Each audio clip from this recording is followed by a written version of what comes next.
folks and names and some new prospective partners here. So excited to share this work with you all. My name is Rosa Amanciaglo. I am the Seattle Department of Education and Early Learning, or DEEL's evaluation manager, and I will be the main point of contact and collaborator in this project. I'm joined by my colleague Isabel Emery, who will be facilitating this solicitation process as well as the project. Thank you for joining. Today, we're going to walk through the Seattle Preschool Program Process Evaluation, RFP, solicitation details. We will also be accepting questions and providing responses. During the presentation for the first portion of this info session, we ask that you drop your questions into the chat, and we will address questions at the end of the session. We will also upload formal responses to questions within 3 business days on the solicitation webpage. This will be added to our running Q&A document. All right, let's get started. So I'm going to start with an overview of the Seattle Department of Education Early Learning for folks who may not be familiar with our scope and work at the City of Seattle.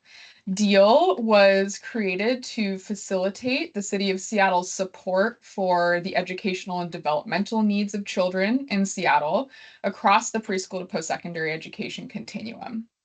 Our main educational investments, which are funded primarily through the Families Education Preschool and Promise, otherwise known as FEP levy, which is a voter-approved property tax levy, include the Seattle Preschool Program, which is a core focus of this evaluation, as well as investments in our K-12 schools, including academic enrichment and health supports. We also support post-secondary attainment through our Seattle Promise program, which is a Seattle access program, a college access program, excuse me. And more information is available in our FEP levy implementation and evaluation plan available on our website, also linked in these slides. We'll be providing a PDF version of this slide deck on the solicitation webpage if you'd like to reference after this session. Okay, so I'll first speak about SPP, talk through the model of our Seattle Preschool program. SPP has launched 10 years ago in 2015, so it's been funded by multiple levies. Seattle Preschool program was designed to provide free or affordable preschool access to families throughout Seattle. We partner with providers to offer a mixed delivery model. Our preschool providers include community-based preschool providers, community-based organizations, family home child care or FCC providers, and preschools housed at and operated by Seattle Public Schools. The core goals of SPP are to provide Seattle children and students with access to high-quality early learning services that promote success in kindergarten. We aim to support preschool providers as well to offer high-quality learning environments that are evidence-based, culturally responsive, and equitable. We also aim to provide families with multiple ways to access high-quality early learning services and ultimately contribute to closure of race-based opportunity gaps in educational attainment.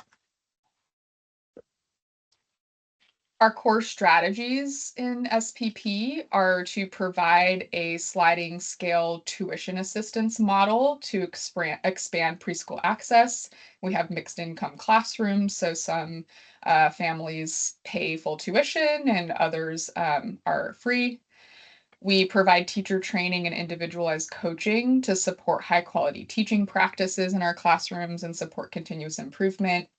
We also offer comprehensive supports such as health services, technical assistance, and supplemental funding for families to meet their individualized needs. To give you a sense of the scope of Seattle Preschool Program, we currently serve more than 2,000 children. I believe it's approximately 2,200 in our current year, across 149 classrooms. I believe we have close to 90 distinct sites. Many sites have multiple classrooms. 73% of children enrolled in SPP identify as Black, Indigenous, and people of color or BIPOC. 38% of our enrolled population has a primary home language other than English. So we have a large share of multilingual families in SPP. 29% are from homes with incomes under 185% of the federal poverty level. And now I'll pivot to our K-12 side, as the scope of this evaluation is to look at the bridge between preschool and elementary school. So our school-based investments, using the shorthand SBI, we provide supplemental supports to 30 Seattle Public Schools across elementary, middle, and high school. Our elementary school investments are the largest share of our investments in public schools. They're designed to address systemic barriers for students furthest from educational justice. And our partnership with schools is essentially a school-led, outcome-based model with culturally responsive interventions. And there's more information provided about the scope of our school-based investments and some of the supplemental resources we've linked in the RFP, which I'll discuss later on. But at a high level, our elementary school strategies and the types of interventions that our schools use levy funding for include targeted early literacy and math supports, like tutoring, intervention blocks, and double dose instruction, all supported by the MTSS framework that Seattle Public Schools implements. We also support social emotional learning curriculum, restorative practices, and culturally sustaining pedagogy. To support kindergarten transition and vertical alignment, some examples that we're aware of include bridge programs, peer mentoring, and preschool alignment, though we're interested in, of course, digging deeper into those interventions and strategies through this evaluation. And we also provide family engagement supports such as bilingual outreach, workshops, and school community partnerships. Okay, so to give a high-level overview of this solicitation, DEEL is seeking an experienced consulting or research team to conduct a essentially formative evaluation, examining the supports we offer for preschool children transitioning from Seattle preschool program to elementary schools that receive DEEL educational investments. The main purpose of this evaluation is threefold. We are looking to evaluate our existing strategies in DEEL-funded preschool and elementary school settings related to the preschool to K-12 schooling transition. We want to identify needs or gaps in the current transition supports from both sides, and ultimately obtain actionable recommendations from the evaluator for DEEL and its funded partners to support alignment between children's preschool and K-12 experiences.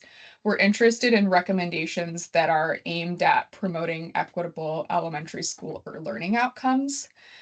So that's the guiding star for this work. The expected contract implementation period is approximately 11 months. We're looking at August 2025 to June 2026. So we ask that prospective evaluators use that assumed timeline in your proposal. This positions us to use the actionable recommendations to inform the following school year. The maximum cost of work is $200,000. So we will accept proposals with budgets and scope up to that maximum cost. The work for this contract will take place in 3 high-level phases, with payment made upon receipt of deliverables. So it is our practice to use a deliverables-based contract. A boilerplate of our contract, our standard contract, is available in reference materials on the solicitation webpage, and we will definitely answer any questions about this contract setup if there are any. So the first phase, after our contract negotiation period in July, We typically assume a 1 to 2 month period for design, even though we will be accepting proposals with an evaluation design. We allow time to engage with the stakeholder advisory committee and internal DEEL staff to finalize evaluation questions, methods, and an implementation plan. That phase will typically end with an evaluation design and work plan as a key deliverable. The second phase of implementation spans most of the academic year, where we expect if there's any primary data collection occurring, there's hopefully ample time for that to take place. So implementation, including data collection and analysis, would take place between October and April approximately. And then we would be looking for a final reporting phase to take place in May to June 2026. This includes reporting evaluation findings and recommendations to DEEL staff and stakeholders.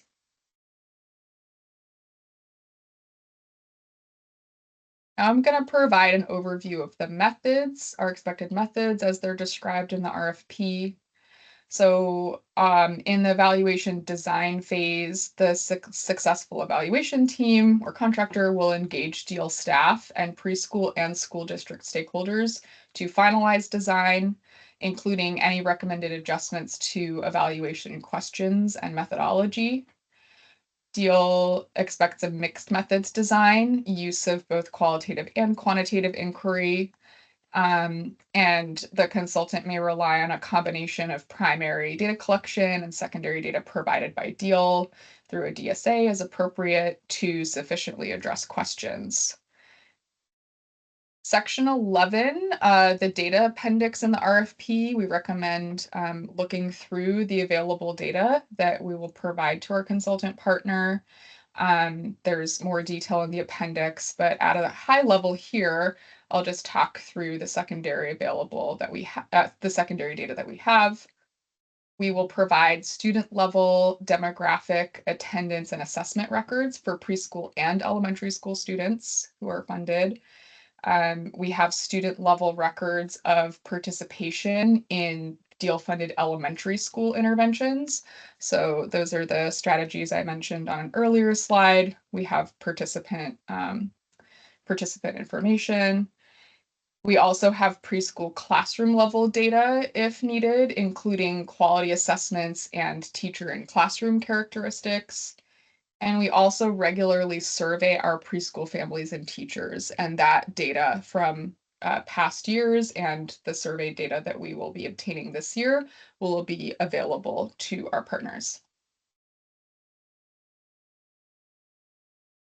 We've provided a set of high-level preliminary evaluation questions in the RFP to guide your proposal scopes.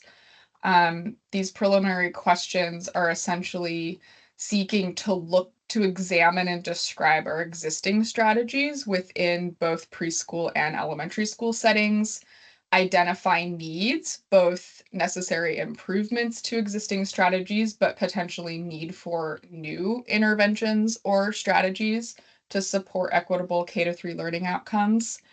And ultimately, we would like to receive recommendations for DEEL and its funded partners, both SPP providers and SBI elementary schools, to improve alignment between children's preschool and K-12 experiences.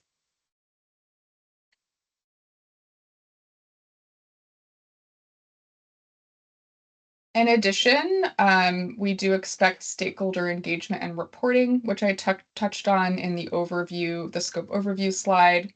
So for reporting, at the conclusion of the evaluation, we are looking for our evaluation partner to submit a full technical research report outlining methods and findings. We also are looking for a community-facing brief, which is essentially a executive summary style document formatted as a standalone item, accessible to non-technical audiences. And we'll also be looking for a PowerPoint presentation to key stakeholder groups summarizing technical report findings. In terms of partnership and engagement, DEEL, we definitely collaborate heavily with our evaluation partners and are available to support. We are looking for an evaluation process that includes collaboration with our internal DEEL staff team, as well as a stakeholder advisory committee of frontline staff and partners and other potential stakeholders who can inform this work. So internal DEEL staff will include performance and evaluation staff, such as myself and Isabel here on the call, and a core team of DEEL early learning and K-12 division staff, such as our division leadership and frontline staff who support preschool and K-12 investments. They'll be well positioned to inform the evaluation team about implementation, support with outreach, and so forth. We invite consultants to propose strategies for engaging stakeholders to support the quality of the evaluation, including approaches to presentation and sense making of evaluation findings to different audiences. We stated this in the RFP. Our standard approach is an advisory committee, but we are interested in receiving proposals about any alternative strategies if your teams are interested. Okay, and now I'll speak to the minimum and desired qualifications for a team to submit a proposal. So we will consider evaluation teams that are able to establish that they meet the 3 minimum qualifications here.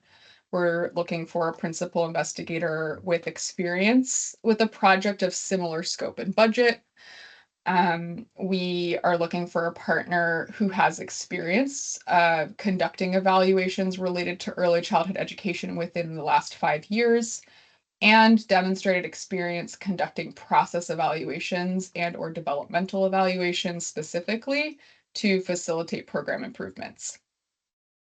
We'll also require the selected consultant for contract execution to provide the following documents. These documents are not necessary during the proposal phase, but they will be required in contracting. These include proof of Washington State business license, City of Seattle business license, and insurance documentation. There are more details about the required insurance documentation in the RFP. For desired qualifications, competitive proposal teams will ideally meet some or all of the desired qualifications below. These include demonstrating experience applying mixed methods to evaluate programs. Principal investigator and/or key members of the evaluation team should have subject matter expertise or evaluation experience related to early elementary school education in addition to preschool.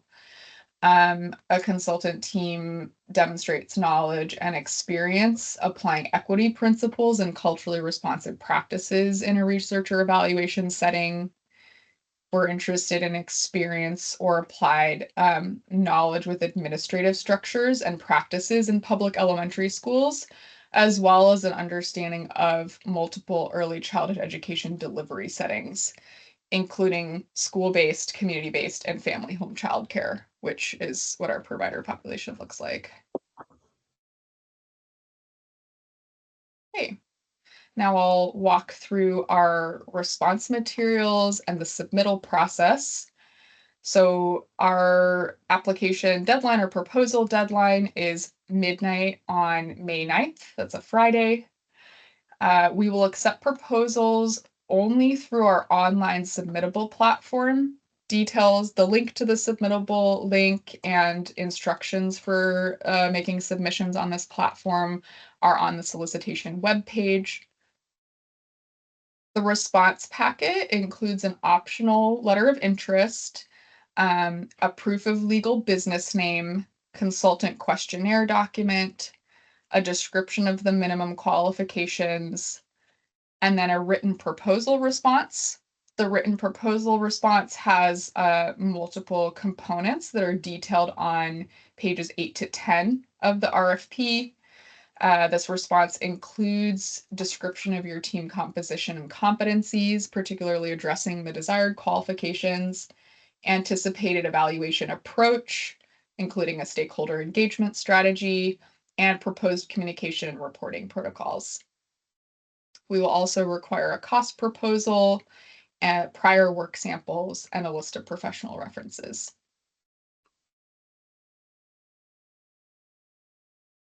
Okay, and to talk through our selection process, after the submission deadline, we'll conduct an initial screening or technical compliance screening to ensure that proposals and evaluation teams meet the minimum qualifications and that the required documents are included in the package.